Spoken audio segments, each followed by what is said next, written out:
Masih dalam masa persiapan pembentukan komposisi pemain Sriwijaya FC, Neil Maizar, pelatih Laskar Wongkito, berencana mendatangkan pemain naturalisasi untuk mengisi pasukannya.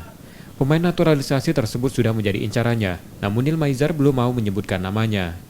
Ex-pelatih Persela itu tidak ingin sembarangan merekrut pemain naturalisasi, karena pemain tersebut harus memiliki kemampuan di atas pemain yang sudah ada dan memberi kontribusi besar pada pemain pasukan Laskar Wongkito. Kalau kriterianya yang kita butuhkan tentu yang bisa memberikan kontribusi untuk Persebaya.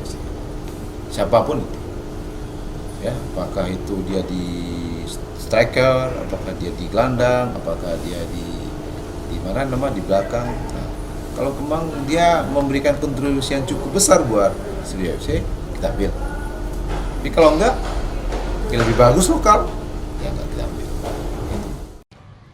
Sedikitnya pemain naturalisasi di tanah air membuat Neil Maizar selektif dalam mencarinya agar sesuai dengan kebutuhan tim yang diasuhnya. Nur Muhammad, Kompas TV, Palembang.